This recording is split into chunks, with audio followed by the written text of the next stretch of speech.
საღამომშვიდობის პირდაპირ ეთერშია ქრონიკა 8 საათზე ხატე ქოთაძის სანდროლევან ჯავახიშვილთან ერთად. საღამომშვიდობის.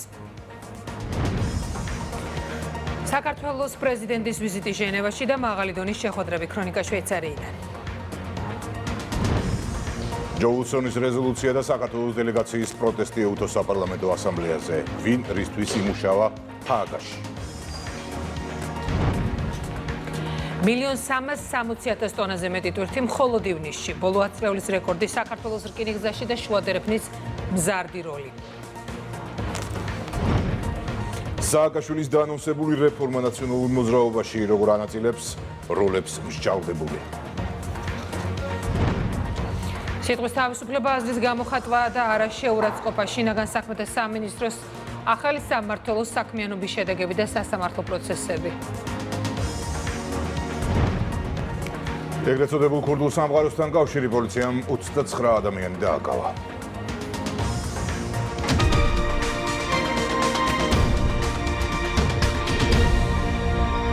გაფართოების მონაწილეები და არაობიექტები პარტნიორობა დაპირისპირების ნაცვლად ევროკავშირის წევრობის კანდიდატი ქვეყნების პარლამენტების თავმჯდომარეთა პირველი კონფერენციის მონაწილეები შეთანხმდნენ, რომ კანდიდატი სახელმწიფოების ერთიანობა მნიშვნელოვანია. ბელგრადის დეკლარაცია მიღებულია სოფო ბერიძე სერბეთიდან.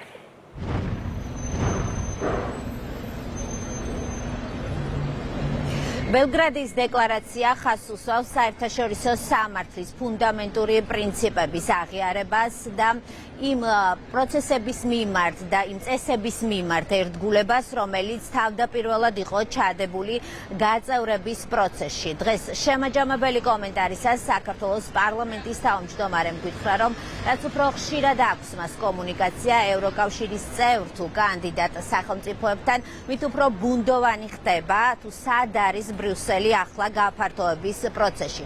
შალვა პაპუაშვილი ამბობს იმასაც, რომ წინაღობები, რომელიც საქართველოს ამ გზაზე აქვს, ახალი არ არის და ბოლო 2 დღის განმავლობაში კიდევ ერთხელ დარწმუნდა, რომ მსგავსი ტიპის გამოწვევების წინაშე დგანან სხვა კანდიდატი სახელმწიფოებიც. თავად ეს გამოწვევები საქართველოს პარლამენტის თავმჯდომარის განცხადებით სხვადასხვა ტიპის პოლიტიკური ინტერესებიდან გამომდინარეობს. ბელგრადის დეკლარაციით ევროკავშირის წევრობის კანდიდატი ქვეყნების პარლამენტების თავმჯდომარეებმა ევროპისკენ მიმავალ გზაზე მყოფი სახელმწიფოების თანამშრომლობის უნიკალური და მუდმივი ფორმატი დააფუძნეს. დეკლარაციის ხელმომწერები ევროპული მომავლისადმი ერთგულებას ადასტურებენ და თანხმდებიან, რომ ინტეგრაციას კანდიდატებს შორის ერთობა სჭირდება. ყველა თანხმდებით იმაში, რომ საჭირო არის ერთი ხმით საუბარი ბრიუსელთან, მაშინ როდესაც მიდის სხვადასხვა ოფციებზე თუ ვარიანტებზე ფიქრი ევროკავშირის შიგნით თუ როგორ მოხდეს ახალი წევრების მიღება თუ არ მიღება, იყოს ეს სრული წევრობა, ნახევარწევრობა, არაწევრობა და არასრულფასოვანი წევრობა, მეორეხარისხოვანი წევრობა, ხედავთ რომ ყველანაირი ვარიანტი გვესმის, მნიშვნელოვანია რომ კანდიდატმა ქვეყნებად საკუთარი სიტყვა თქვან. ჩვენ არ უნდა ვიყოთ მხოლოდ ობიექტები გაფართოებით, ჩვენ უნდა ვიყოთ ამ გაფართოების პროცესის მონაწილენი, ევროკავშირის მომავლის თანაშემოქმედები, მისი შინაარსით, ფორმით და პროცედურების გათვალისწინებით. დეკლარაციით კანდიდატი ქვეყნები შეთანხმდნენ, რომ ევროპული ინტეგრაციის გზაზე არსებულ პრობლემებს ერთობლივად გაუმკლავდებიან და ერთმანეთს ცოდნასა და გამოცდილებას გაუზიარებენ. ასევე ახალი ფორმატის მონაწილეები ევროპულ ინსტიტუტებსა და ეუთოს საპარლამენტო ასამბლეას მიმართავენ, რათა ისინი კანდიდატი ქვეყნების ინიციატივას დამკვირვებლის სტატუსით შეუერთდნენ. ბელგრადის დეკლარაციის მიღებით ასევე დავადასტურეთ ჩვენი ყველა ქვეყნის ერთგულება ევროპული გზისადმი, როგორც ჩვენი მოქალაქეებისა და ჩვენი ეკონომიკისთვის საუკეთესო გზისადმი, ასევე როგორც მშვიდობისა და სტაბილურობის შემდგომი გამტკიცების საუკეთესო გზისადმი. ამავე დროს კიდევ ერთხელ დავადასტურეთ ჩვენი სრული ერთგულება გაერთიანებული ერების ორგანიზაციის პრინციპებისადმი და საერთაშორისო სამართლის პატივისცემისადმი. უპირველეს ყოვლისა კი მისი ფუნდამენტური პრინციპისადმი, საერთაშორისო დონეზე აღიარებული სახელმწიფოების ტერიტორიული მთლიანობის პატივისცემისადმი. ჩვენ ერთად ვაგრძელებთ მუშაობას ევროპულ რეფორმებზე. კანდიდატი ქვეყნები უნდა იყვნენ პარტნიორები და არა კონკურენტები. ეს ბელგრადში გამართული ღონისძიების შემაჯამებელ ბრიფინგზე უკრაინის რადის თავმჯდომარემ თქვა. რუსლან სტეფანჩუკს მიაჩნია, რომ კანდიდატმა ქვეყნებმა ერთმანეთს უნდა გაუზიარონ წარმატებებიც და შეცდომებიც. აქედან რამდენიმე მნიშვნელოვანი გზავნილით მივდივარ. პირველი გზავნილი ის არის, რომ ჩვენი შეხვედრა წარმატებული იყო. ევროკავშირისგან ჩვენი გზა სერიოზულ საფუძველს წარმოადგენს ჩვენი შემდგომი თანამშრომლობისთვის. და შენ სწორად თქვი, ჩვენ კონკურენტები კი არა პარტნიორები ვართ ამ გზაზე. ჩვენ უნდა გავუზიაროთ ერთმანეთს წარმატებები, უნდა გავუზიაროთ შეცდომები, უნდა გავუზიაროთ ჩვენი თანამშრომლობის შედეგები, რადგან ყველას ერთი გზა გვაქვს, ევროკავშირისგან მიმავალი გზა. მეორე გზავნილი, რომელზეც დღეს ჩვენს კოლეგებთან ერთად ვისაუბრეთ, ჩვენი ქვეყნების თანამშრომლობას ეხება. ევროკავშირის წევრობის კანდიდატი ქვეყნების პარლამენტების თავმჯდომარეები სადამფუძნებლო ღონისძიებაზე შეთანხმდნენ, რომ ახალი ფორმატის შემდეგი მასპინძელი ქვეყანა მოლდოვა იქნება. სერბეთში ვიზიტის ფარგლებში საქართველოს პარლამენტის თავმჯდომარეს საკუთარმა სერბმა კოლეგამ პირისპირ შეხვედრაზე უმასპინძლა, რა დროსაც მასპინძელმა გამოყო საქართველოს მიერ განხორციელებული რეფორმები, ქართული ეკონომიკის მნიშვნელოვანი პროგრესი და საქართველოს ურყევი ერთგულება სუვერენიტეტის მიმართ. საქართველოს პრეზიდენტმა ჟენევაში ვიზიტი დაასრულა. ხელოვნური ინტელექტის შესახებ გაეროს ღონისძიებაზე გამოსვლის შემდეგ მიხეილ ყავალაშვილს მნიშვნელოვანი შეხვედრები ჰქონდა, მათ შორის ჯანდაცვისა და ვაჭრობის მსოფლიო ორგანიზაციების გენერალურ დირექტორებთან. ნინი გოგიშვილი გვერდება შვეიცარიიდან. ხედვებისა და გამოცდილების გაზიარება მთავარი აქცენტი კი საქართველოს პოტენციალზე, მათ შორის სატრანზიტო როლზე. სამდღიანი ვიზიტის ფარგლებში საქართველოს დელეგაციამ მიხეილ ყავალაშვილის ხელმძღვანელობით მსოფლიოს წამყვანი ორგანიზაციის ხელმძღვანელებთან არაერთი შეხვედრა გამართა. ორივე მხარის მხრიდან გამოითქვა მზაობა, რომ ურთიერთობები სხვადასხვა მიმართულებით უფრო მეტად გაღრმავდეს. როგორც ცნობილია, მიხეილ ყავალაშვილი ჟენევაში მის მეუღლესთან ერთად ჩამოვიდა. დღეს კი საქართველოს პირველი ლედი თამარ ბაგრატიონი ინტელექტუალური საკუთრების მსოფლიო ორგანიზაციის ასამბლეის ფარგლებში გამართულ კულტურულ ღონისძიებაზე სიტყვით გამოვა. განვითარების ტემპი, ეკონომიკური ზრდა, სამშვიდობო პოლიტიკა, ამ და სხვა მიმართულებით გეოპოლიტიკური ცვლილებების ფონზე მიხეილ ყავალაშვილმა მსოფლიოს წამყვანი ორგანიზაციების ხელმძღვანელების მხრიდან საქართველოსზე დადებითი შეფასებები მოისმინა. ჩვენი ქვეყნის სატრანზიტო პოტენციალი და შუა დერეფნის მზარდი მნიშვნელობა იყო განხილვის მთავარი თემა მიხეილ ყავალაშვილსა და ვაჭრობის მსოფლიო ორგანიზაციის გენერალურ დირექტორს შორის გამართულ აუდიენციაზე. რის შემდეგაც პრეზიდენტი ჯანდაცვის მსოფლიო ორგანიზაციის გენერალურ დირექტორს შეხვდა და მრავალწლიანი თანამშრომლობის ფონზე ჯანდაცვის სფეროში განხორციელებულ რეფორმებზე ისაუბრეს. გამოითქვა სურვილი, რომ კიდევ უფრო მეტად იყოს დაკავშირებული მჭიდრო ურთიერთობები ამ ორგანიზაციებთან, გამჭვირვალობა, მთავრობის როლი არსებულ ეკონომიკურ განვითარებაში, ასევე ბიზნესის თავისუფლება. რა თქმა უნდა, ეს სავაჭრო ბრუნვების გაზრდა და ეს ორგანიზაციები, რომლებიც ყოველდღიურად ფლობენ სტატისტიკას, ერთხმად აღნიშნავენ საქართველოს როლს არსებულ სიტუაციაში. საქართველოს ღირსეულ ადგილს იკავებს ჯანმრთელობის მსოფლიო ორგანიზაციაში, ახლა უკვე აღმასრულებელი საბჭოს წევრის სტატუსით. ამასთან საქართველოს აქვს სწორი ეკონომიკური პოლიტიკა. ეს შეფასებები ორივე ორგანიზაციის ხელმძღვანელებს ეკუთვნით. გენერალურმა მდივანმა კმაყოფილებით აღნიშნა საქართველოს აქტიური ჩართულობა ამ ორგანიზაციის საქმიანობაში. მან განსაკუთრებულად აღნიშნა დღეს მსოფლიო მასშტაბით არსებული სირთულეების და გამოწვევების ფონზე საქართველოს მთავრობის მიერ განხორციელებული სწორი ეკონომიკური პოლიტიკა, დივერსიფიცირება და მულტილატერალიზმის ხელშეწყობა, ასევე ის თვალშისაცემის შედეგები, რომელიც ქვეყანას ბოლო წლების განმავლობაში აქვს ეკონომიკური განვითარების თვალსაზრისით. გენერალურმა დირექტორმა აღნიშნა ის მიღწევები, რაც გვაქვს ჯანდაცვის სფეროში და განსაკუთრებით ისინი, რომლებიც მსოფლიო ჯანდაცვის ორგანიზაციასთან თანამშრომლობით გვაქვს მიღებული. მოგვილოცა ის ფაქტი, რომ წელს საქართველო გახდა ჯანმოს აღმასრულებელი საბჭოს წევრი. ამ შეხვედრებამდე კი ვიზიტის პირველ დღეს იყო აუდიენცია გაეროს გენერალურ მდივანთან და სიტყვით გამოსვლა ხელოვნური ინტელექტის მართვის საკითხებზე გამართულ პირველ გლობალურ დიალოგზე. ერთი მხრივ შესაძლებლობების გამოყენება და მეორე მხრივ რისკების მართვა. საქართველოს პრეზიდენტი მსგავსი დისკუსიებისთვის მომავალშიც მზადაა. ხელოვნური ინტელექტის კონტროლი თუ არ იქნება, საშიშია ის, რომ მისი თავისუფლების შემთხვევაში შეიძლება იყოს დამაზიანებელი როგორც კონკრეტული ადამიანებისთვის, ისე სახელმწიფოებისთვის. ეს შეხვედრები გვაძლევს იმის საშუალებას, რომ თავად ხელოვნური ინტელექტის მნიშვნელობა და როლი პოზიტიურად იყოს წარმოდგენილი ყველა სფეროში.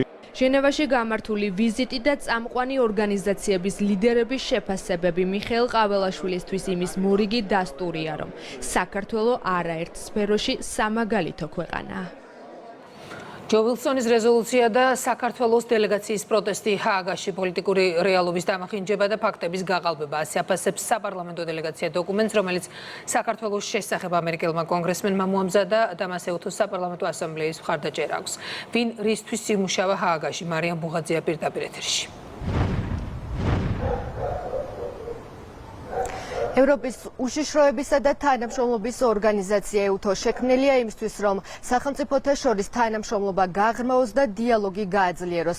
ეს პრინციპი ქართული ოცნების შეფასებით დღეს საბოლოოდ მას შემდეგ დაირღვა, რაც კონკრეტულმა პოლიტიკურმა ჯგუფებმა ამ ინსტიტუტის შესაძლებლობები პირადი და პოლიტიკური მიზნებისთვის გამოიყენეს. სახელმწიფო გუნდში მიაჩნიათ, რომ ნაციონალური მოძრაობის ნარატივით მომზადებულ ულსონის რეზოლუციის მხარდაჭერით მოხდა EUTO-ს ინსტრუმენტალიზაცია, რაც ამ ინსტიტუტის მიმართ ნდობას ასუსტებს. ნაციონალური მოძრაობის ლობისტის ჯო ვილსონის მიერ მომზადებულმა რეზოლუციამ საქართველოს შესახებ კომიტეტში მხოლოდ 39 ხმა მოაგროვა, რაც საბოლოოდ EUTO-ს გადაწყვეტილების მიღების მექანიზმის გათვალისწინებით საპარლამენტო ასამბლეის მიღებულ საბოლოო რეზოლუციაშიც აისახა. ვილსონის დოკუმენტში არის მხოლოდ ბრალდებები ფაქტების გარეშე. საქართველოს საპარლამენტო დელეგაციამ, რომელმაც რეზოლუცია საქართველოზე თავდასხმად შეაფასა, პროტესტის ნიშნად კენჭისყრაში მონაწილეობაზე უარი თქვა. იმის გათვალისწინებით, რომ დეკლარაციის შესწორებული ვერსიის გარკვეული ნაწილები განზრახ ამახინჯებს საქართველოს პოლიტიკურ რეალობას. უხეშად, არასწორად წარმოაჩენს და აყალბებს ფაქტებს. ჩვენი დელეგაცია პროტესტის ნიშნად არ მიიღებს მონაწილეობას კენჭისყრის პროცესში. კენჭისყრამდე ქართულმა მხარემ საერთაშორისო პარტნიორებს კონკრეტული მტკიცებულებები წარუდგინა და მკაფიოდ განუმარტა, რომ შერჩევითი მიდგომა საბოლოო ჯამში აზიანებს და ასუსტებს ორგანიზაციის ლეგიტიმურობას. სანდოობის შესანარჩუნებლად ლევან მახაშულმა EUTO-ს წევრ ქვეყნებს ფაქტების გათვალისწინებისკენ მოუწოდა. EUTO უდირის სადამკვირვებლო მისიას არ დაუდგენია, რომ საქართველოში არჩევნები გაყალბდა. მიუხედავად ამისა, ეს ასამბლეა EUTO უდირის დასკვნის გაყალბებას აპირებს. მოსკოვის მექანიზმის ანგარიშს არაფერი დაუდგენია გარდა ბრალდებებზე მითითებისა. მიუხედავად ამისა, ეს ასამბლეა ამ ბრალდებების დადასტურებულ ფაქტებად წარმოჩენას აპირებს. საქართველოში სამართლებრივ პასუხისგებაში მიეცნენ როგორც მოძალადე დემონსტრანტები, ისე სამართალდამცავი უწყებების წარმომადგენლები. მიუხედავად ამისა, ეს ასამბლეა აპირებს იმის მტკიცებას, რომ თურმე მშვიდობიან დემონსტრანტებმა დაწვეს პარლამენტი, თავს დაესხნენ პრეზიდენტის სასახლეს და დააზიანეს ასობით პოლიციელი. კრიტიკული იყო საქართველოს საპარლამენტო ოპოზიციის გამოსვლაც. ხალხის ძალის დეპუტატმა ულსონის რეზოლუცია პოლიტიკურად მოტივირებულად შეაფასა. ასეთი პოლიტიკურად მოტივირებული დეკლარაცია ემსახურება იმ ძალების ინტერესებს, რომლებიც საქართველოს ძირის გამოთხრას ცდილობენ, მათ შორის რუსეთის ფედერაციისას. წინასწარ შედგენილი და გათამაშებული სცენარი სახელმწიფო გუნდში მიაჩნიათ, რომ დღევანდელმა გადაწყვეტილებამ EUTO-ს საპარლამენტო ასამბლეის ავტორიტეტი შეასუსტა. ამ შეფასებას რეზოლუციის მიღების შემდეგ ქართულ მხარესთან სხვადასხვა ქვეყნის წარმომადგენლების მიერ გამოხატული პოზიციაც ამყარებს. როგორც საპარლამენტო ასამბლეის ხელმძღვანელ რგოლში, ასევე დელეგატებში სულ უფრო და უფრო ღია საუბრები მიდის იმასთან დაკავშირებით, რომ ორმაგი სტანდარტის გამოყენება საქართველოსთან მიმართები კარგი არაფერი არ მოაქვს, როგორც საქართველოსთან ურთიერთობის დროს, ისევე თვითონ EUTO-სთვის. მოლდოვასა და სომხეთში ჩატარებული არჩევნები იყო სესიაზე განხილვის ერთ-ერთი მთავარი თემა. პოლარიზებული გარემო, დეზინფორმაცია და საგარეო წნეხი. კრიტიკული შენიშვნები გაისმა იმ ქვეყნების წარმომადგენლების მხრიდან, რომლებიც ამ ორ ქვეყანაში არჩევნების პროცესს აკვირდებოდნენ. მიუხედავად დარღვევებისა, სომხეთისა და მოლდოვის შემთხვევაში შედეგების ლეგიტიმურობაში ეჭვი არავის შეუტანია. არც საქართველოს მსგავსი შეტევის ობიექტები გამხდარან. საარჩევნო კამპანია გამოირჩეოდა პოლარიზებული რიტორიკითა და ხმების მოსყიდვისა და სხვა სავარაუდო საარჩევნო დარღვევების შესახებ ბრალდებებით. აუცილებელია მომდევნო არჩევნებამდე განხორციელდეს საარჩევნო სამართლებრივი ჩარჩოს, ყოვლის მომცველი და ინკლუზიური რეფორმა. 4 დღის განმავლობაში ქართულმა მხარემ ჰააგაში იმუშავა იმისთვის, რომ რეზოლუციაში ოკუპაციასთან დაკავშირებული ჩანაწერები გაკეთებულიყო. მათ შორის გაკეთდა ჩანაწერი ოკუპირებულ ტერიტორიებზე რუსეთის პასუხისმგებლობაზე. ამ ფონზე კი ნაციონალური მოძრაობის მიერ დაფინანსებულმა უილსონმა ყველაფერი გააკეთა იმისთვის, რათა მიეღოთ რეზოლუცია, რომელიც ისევ ოჯახურ ღირებულებებსა და გამჭვირვალობას ეწინააღმდეგება. წესებზე დაფუძნებული საერთაშორისო წესრიგი აღარ არსებობს. ასეთია პირველი კანონმდებლის შეფასება დღეს ჰააგაში განვითარებულ მოვლენებთან დაკავშირებით. შაულ პაპუაშვილი მიიჩნევს, რომ ყალბი ნარატივით სავსე უილსონის რეზოლუციის მხარდაჭერით ეუთოს საპარლამენტო ასამბლეამ ეუთოს სადამკვირვებლო მისიის მიერ მომზადებული დოკუმენტი უგულებელყო და გააყალბა. ანტიქართული რეზოლუციის მხარდაჭერის ფაქტს საქართველოს პრეზიდენტიც გამოეხმაურა. ის რაც პირდაპირ ხელის გულზე ჩანს ქმედებები ერთი კონგრესმენის, რომელიც დაინტერესებული მხარია და მის უკან კიდე რადგას, ესეც მარტივად, ასე ვთქვათ, დასანახია ნებისმიერი მოქალაქისგან, ამიტომ რაც შეიძლება ნაკლები ყურადღება უნდა დაუთმოთ ამდაგვარი პერსონების შეფასებებს. ის რომ წესებზე დაფუძნებული საერთაშორისო წესრიგი მოირღვა, ეს არა იმდენად იმით დასტურდება, რომ ახალი ომები იწყება, არამედ იმით, რომ საერთაშორისო ორგანიზაციები იქცნენ ინსტრუმენტად პოლიტიკური ომებისა. ხდება ბოროტად გამოყენება ამგვარი ორგანიზაციების საკუთარი პოლიტიკური შურისძიებისთვის. ეუთოს საპარლამენტო ასამბლეამ ამ რეზოლუციით გააყალბა ეუთოს სადამკვირვებლო მისიის დასკვნა. ამგვარ ორგანიზაციებს ღრმა და ყოვლისმომცველი გადატვირთვის გარეშე პერსპექტივა არ აქვს. ჰააგაში ეუთოს საპარლამენტო ასამბლეის 33 ყოველწლიური სესია დასრულდა. უილსონის მიერ მომზადებულ რეზოლუციას მხოლოდ 39 მხარდამჭერი გამოუჩნდა. გმადლობთ, მარიამ ბუღაძე იყო. საქართველოს, უნგრეთი, რუმინეთი და აზერბაიჯანი 4 სახელმწიფოს წარმომადგენლები ბაქოში მწვანე ენერგეტიკული დერეფნის მე-12 მინისტერიალისთვის შეიკრიბნენ. ევროკავშირის ენერგეტიკული უსაფრთხოება, რეგიონის როლი და შავი ზღვის წყალქვეშა კაბელის პროექტი.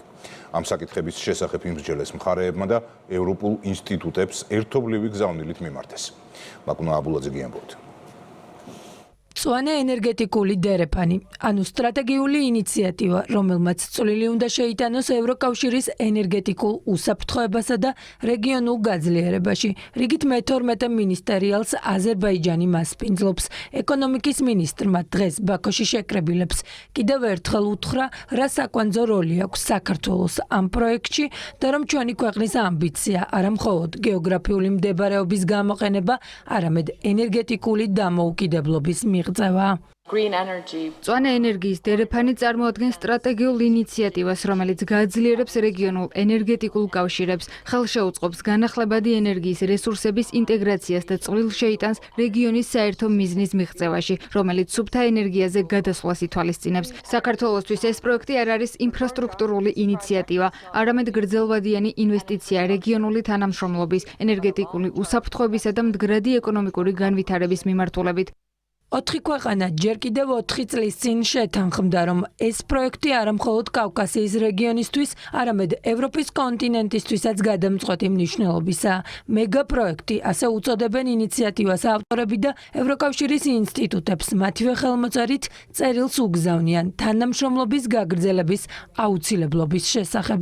მიმაჩნია, რომ ეს პროექტი უაღრესად მნიშვნელოვანია, რადგან იგი გააძლიერებს ურთიერთობებს აზერბაიჯანს, საქართველოსა და ევროკავშირს შორის რუმინეთის პოლონეთისა და უნგრეთის გავლით. ეს პროექტი კონკურენტულ ფასად მოახდენს ევროკავშირის ელექტრომომარაგების დივერსიფიკაციას. ტრადიციული ენერგეტიკის სფეროში საქართველო ჩვენი ბუნებრივი სტრატეგიული და სატრანზიტო პარტნიორია. ვიმედოვნებთ, რომ მწვანე ენერგიის დერეფნის პროექტით გავაგრძელებთ ამ სტრატეგიულ პარტნიორობას და ეს უზრუნველყოფს, რომ მწვანე ენერგია აზერბაიჯანიდან, საქართველოდან, კასპიისა და შავი ზღვის რეგიონებიდან მიაღწევს ევროპის იმ ბაზრებამდე, სადაც ამის დიდი საჭიროებაა. ეს მოიტანს სოციალურ კეთილდღეობას არა მხოლოდ სამხრეთ კავკასიისთვის, არამედ ძირითადად ევროპული ბაზრებისთვის. ასე რომ დღეს ჩვენ ნამდვილად მოხარულები ვართ დავასრულოთ ტექნიკურ-ეკონომიკური დასაბუთების კვლევის ეტაპი და გადავიდეთ უშუალოდ განვითარების ფაზაზე.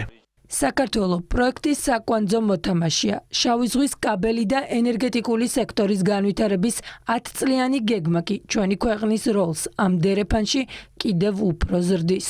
ჩვენი ქვეყნისთვის ეროვნული მნიშვნელობის პროექტია შავი ზღვის წყალქვეშა კაბელი, რომელიც ქართული ინიციატივა არის, რომელიც ძალიან აქტიურ ფაზაში მიმდინარეობს. დღეს განვითარების ფაზას გულისხმობ, რა თქმა უნდა, შავი ზღვის წყალქვეშა კაბელი თავის დროზე უზრუნველყოფს საქართველოში გენერირებული ელექტროენერგიის ექსპორტს ევროკავშირის ბაზარზე. საქართველო კვლავ განაგრძობს იყოს თანამონაწილე მწვანე ენერგეტიკული დერეფნის. საქართველოს შეუძლია ძალიან მნიშვნელოვანი საკვანძო როლის შესრულება, ეს არ არის მარტო პოტენციალით და ენერგიით დახმარება, არამედ იმ სატრანზიტო ფუნქციის უზრუნველყოფა, რაც სჭირდება სწორედ ამ პროექტს რო იყოს რეალიზებული.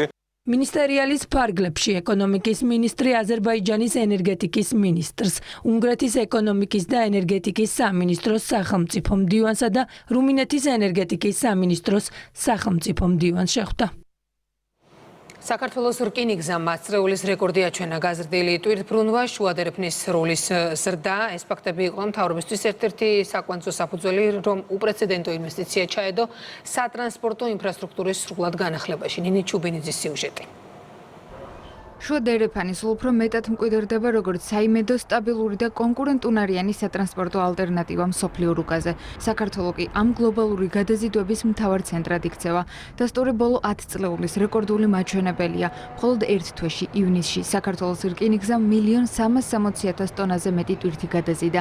გაზრდილი ტვირთნაკადები კომპანიაში ინფრასტრუქტურის მოდერნიზაციას, პროცესების ოპტიმიზაციასა და საერთაშორისო პარტნიორებთან გაღრმავებულ თანამშრომლობას უკავშირდება.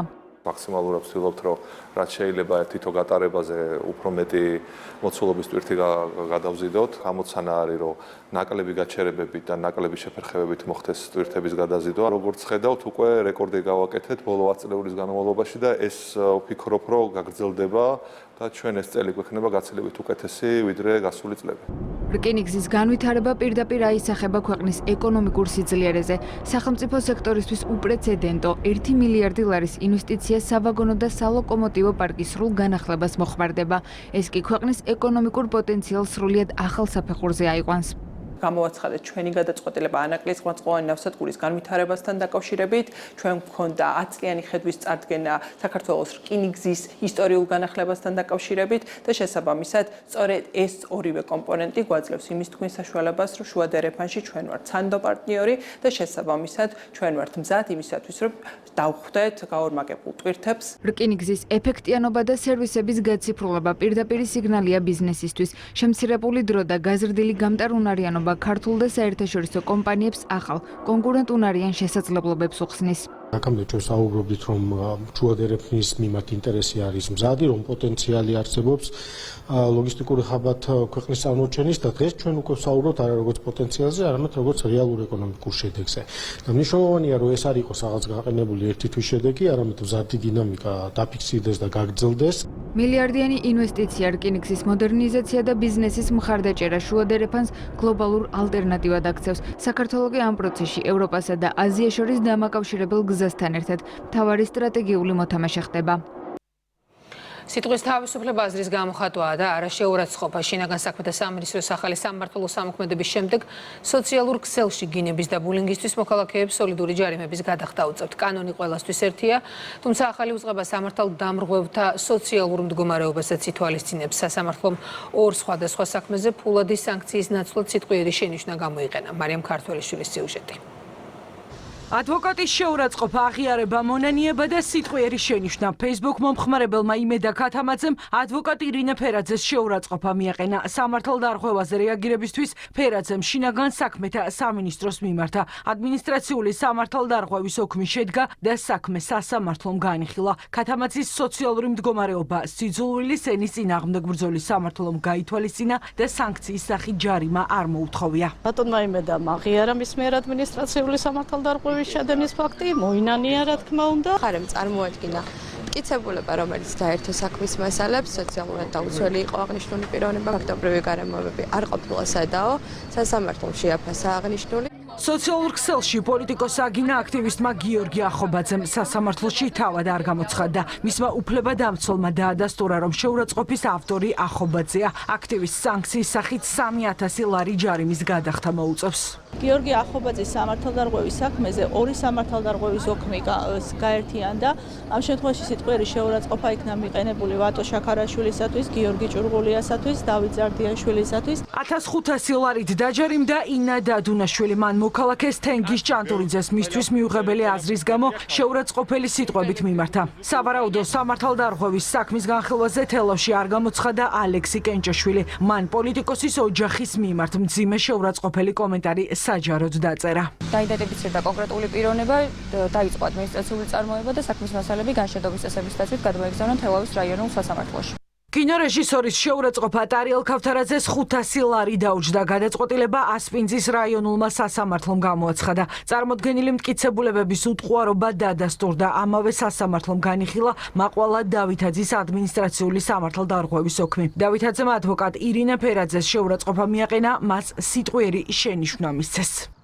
სიტყვის თავისუფლება, აზრის გამოხატვა და არა შეურაცხყოფის მიყენება. მართლ გუნდში სიძულვილი სენის მიზანმიმართული და შეკვეთილი კამპანიების დასრულებაზე ლაპარაკობენ. დეპუტატების თქმით, შინაგან საქმეთა სამინისტროს ახალი დეპარტამენტის საქმიანობის შედეგები სოციალურ ქსელში პოზიტიურად აისახა. ყველა უნდა ვცეთ სხვა პატივი და ამავდროულად არ უნდა მივაყენოთ შეურაცხყოფები. მათ შორის ეს ისეთი შეურაცხყოფები, რომელიც პირდაპირ მიმართული არის ქვეყანაში და მოსახლეობაში განხეთქილების ჩამოსაგდებად, რომელიც წახალისებულია მათ შორის გარედანაც, რასაც ხედავდით არაერთი ეგრეთ წოდებული მილჩის თუ მათ უკან მდგომი სხვადასხვა ადამიანების მხრიდან, რაც ერთხელ და სამუდამოდ მნიშვნელოვანია, რომ დასრულდეს. შინაგან საქმეთა სამინისტროს სიძულვილი სენის წინააღმდეგ სამმართველო მუშაობა 1 ივნის დაიწყო.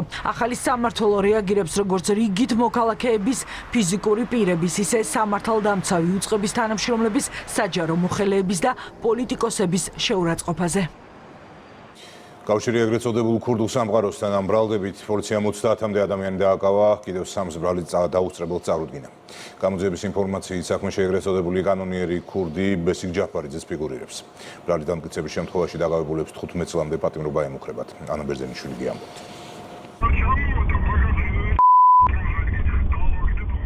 ბოლო 24 საათში ქურდულ სამყაროსთან კავშირში მყოფი 29 ადამიანი დააკავეს. 3 კი ბრალი დაუსწრებლად წარედგინა. მათ შორის ერთი საზღვარგარეთ მყოფი ეგრეთ წოდებული კანონიერი ქურდია. გამოძიებით დაადგინდა, რომ ორგანიზებული ჯგუფის წევრები მატერიალური სარგებლის მისაღებად აქტიურად ერთვებოდნენ მოქალაქეებს შორის არსებული ფინანსური დავების გადაწყვეტაში. როგორც იყო მოსაქცევი, ისე მოვეკეცი რა. თავზე ვაფრთხე და აი რავი, კაროჩე რა აღარ გავაგრძელე. საბიშვილი მომიკუდეს თუ ყველაფერს არ ვაკეთებდე, ძმაო, რომ გაიქცული ჩავრიცხო, ძმაო, აი ის იმ დონეზე ვარ გაჭედილი, ყველაფერს ჩალიჩო. ფული მოიტა, ჩემი და თუ არ წაგატვა მაგანა. აცი მეიპარე, მიგონა ძენზე ყავდა. შეერთებული, თუ რამდენა მომიტო ყველაფერს, მაგრამ ვიდეო მისმენერა მაინტერესებს. არ უნდა გამოჩდე, კაროჩე. და მე გადაკვეთა სიმონ მოქმედება, მანავე დატოვა გინდა? არ მინდა, რა უნდა გადავჭი უხლებში. უყურს მოვაჭი. საქმეში ფიგურირებს ეგრეთ წოდებული კანონიერი ქურდი ბესიკ ჯაფარიძე, რომელიც გამოძიების ინფორმაციით მოდავე მხარეებზე ფსიქოლოგიურ ზემოქმედებას სისტემატურად ახდენდა. სწორედ მისი ორგანიზებით იმართებოდა ეგრეთ წოდებული ქურდული გარჩევები. ბესიკ ჯაფარიძე კრიმინალურ სამყაროს წესებისა და ეგრეთ წოდებული ქურდული ტრადიციების შესაბამისად იღებდა საბოლოო გადაწყვეტილებებს, რომელთა საფუძველზეც ერთ-ერთ მხარეს მეორე სასარგებლოდ სოლიდური თანხის გადახდა ეკისრებოდა. კონკრეტული ვადების დარღვევის შემთხვევაში ბრალდებულები მოქალაქეებსა და მათი ოჯახის წევრებს ფიზიკური ანგარიშწორებით ჯანმრთელობის დაზიანებითა და სიცოცხლის მოსპობით ემუქრებოდნენ.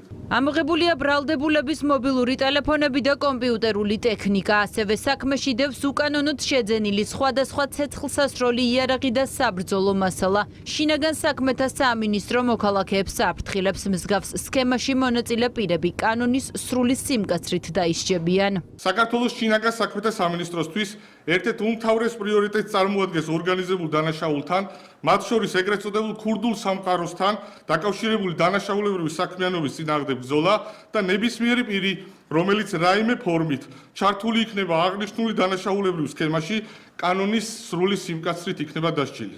ბრალის დამტკიცების შემთხვევაში დაკავებულებს 15 წლამდე ვადით თავისუფლების აღკვეთა ემუქრებათ. საქართველოს განათლების ხარისხის განვითარების ეროვნული ცენტრი ევროპულ სტანდარტებს სრულად აკმაყოფილებს. ასეთია უმაღლესი განათლების ხარისხის უზრუნველყოფის ევროპული ასოციაციის საბოლოო დასკვნა.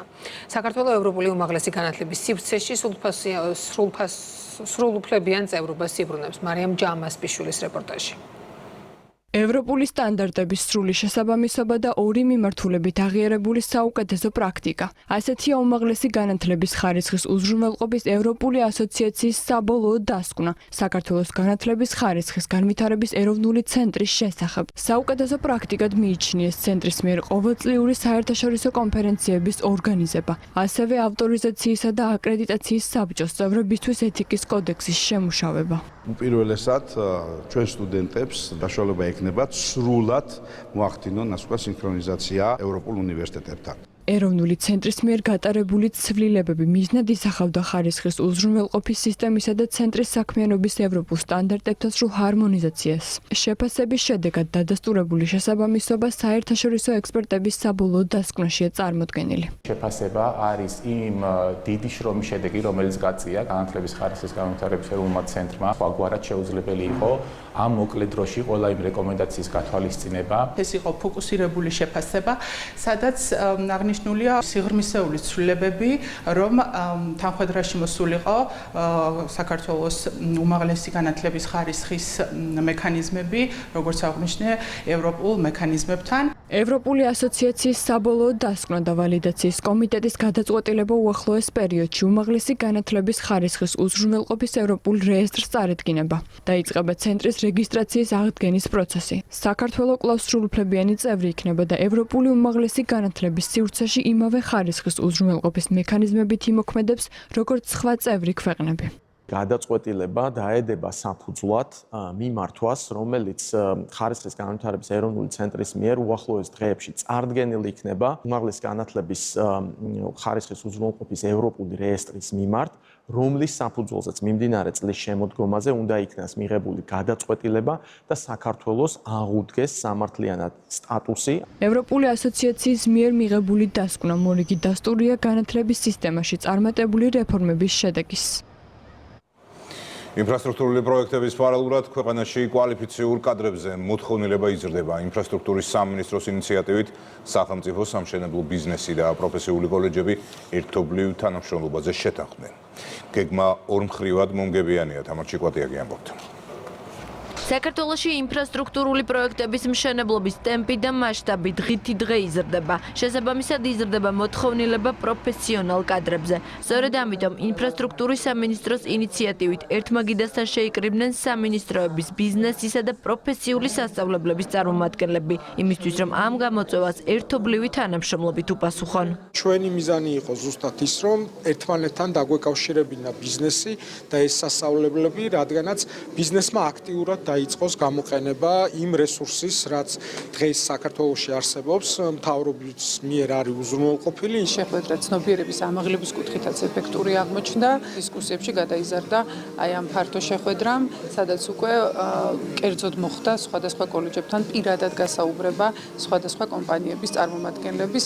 სამშენებლო კომპანიის წარმომადგენლები დეტალურად გაეცნენ პროფესიული განათლების სისტემის პროგრამებს და მათი მხარდაჭერის სურვილიც გამოთქვეს. მარტო აშენებული ინფრასტრუქტურა კი არა, ჩვენ დაგვრჩება საკმაოდ სწორი გატარებული პოლიტიკა, სადაც ძალიან ბევრი კარგი მძღოლი, კარგი ოპერატორი, კარგი გეოდეზისტი, კარგი ლაბორატორი, კარგი საგზო მშენებელი გვეყოლება.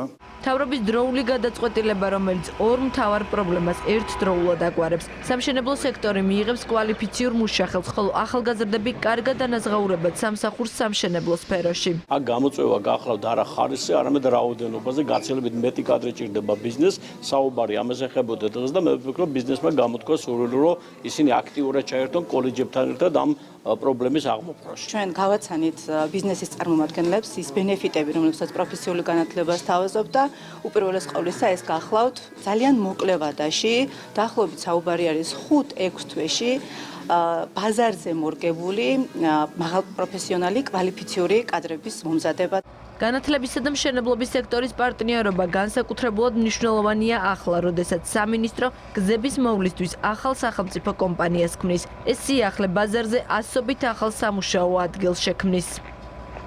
მიწისქვეშა კომუნიკაციების რეაბილიტაცია დედაქალაქის მთავარი პრიორიტეტია. კახაკალაძე მოსახლეობას პირდება, რომ სტიქით გამოწვეული ყველა პრობლემა ოპტიმალურ ვადებში მოგვარდება. მერმა დეზინფორმაცია უწოდა მედიით გავრცელებულ ინფორმაციას, თითქოს ავლაბრის მეტროში წყალი ჩავიდა. რაც შეეხება მარიჯანის ქუჩას, სადაც წვიმამ ქვაბულის ფერდის ჩამოშლა გამოიწვია, მშენებელი კომპანია დაჯერიმებულია და მას ტერიტორიის სასწრაფო გამაგრებაც დაევალა.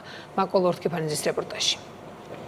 გამოწვევა, რომელიც თავს განსაკუთრებით ქალაქში მოსული ძლიერი ნალექის დროს იჩენს. თბილისის მასშტაბით მიწისქვეშა კომუნიკაციების ინფრასტრუქტურის რეაბილიტაცია დედაქალაქის მთავრობის პოლიტიკის პრიორიტეტებშია. ამიტომაც ყველა პროექტი იქნება ეს ქუჩა თუ დიდი გამზირი მიწისქვეშა კომუნიკაციების მოწესრიგებით იწყება. თბილისის მერი ძლიერი წვიმის შედეგად დაზარალებულ მოქალაქეებს დაჰპირდა, რომ ყველა პრობლემა ოპტიმალურ ვადებში მოგვარდება.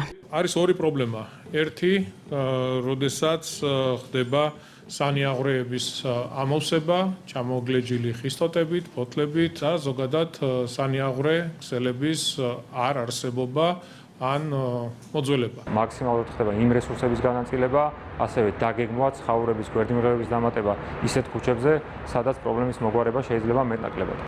ბოლო 2 დღის განმავლობაში წვიმისგან გამოწვეული პრობლემები იდენტიფიცირებულია და ამ თემის განხილვას არც დედაქალაქის მერი ერიდება. თუმცა იყო შემთხვევა, როცა კონკრეტული მედია საშუალებით გავრცელდა ინფორმაცია, თითქოს ავლაბრის მეტროს სადგურში წყალი ჩავიდა. ამ ცნობაზე კახაკალაძის პასუხი ასეთია. ეს არის დეზინფორმაცია, რომელიც მოქალაქეების შეცდომაში შეყვანას ემსახურება. არ მოვერიდები. ეს ტელეკომპანია არის TV პირველი. სირცხვილია 21 საუკუნეში ასე უტიფრად ავრცელებდე დეზინფორმაციას.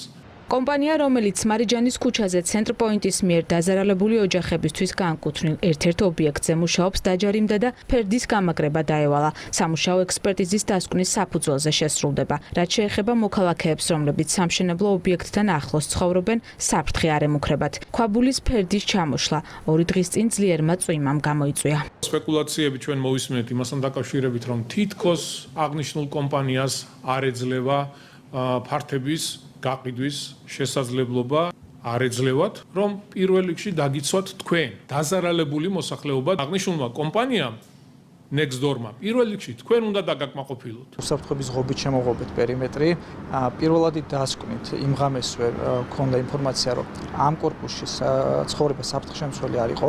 ექსპერტიზის მერე უნდა მიმართოთ ზედამხედველობას და შემდეგ როდესაც დაგვთავენ ნებას, გაკეთდეს გამაგრება. ინტენსიური ნალექის დროს დედაქალაქში რამდენიმე ქუჩა დაიტბორა. მერიის სხვადასხვა სამსახურები ყველა მისამართზე იმყოფებოდნენ. შეფასდა მდგომარეობა და მიზეზები. გამოწვევების გადასაჭრელად მუნიციპალიტეტის მთავრობა მუშაობას კონკრეტული გეგმით განაგრძობს.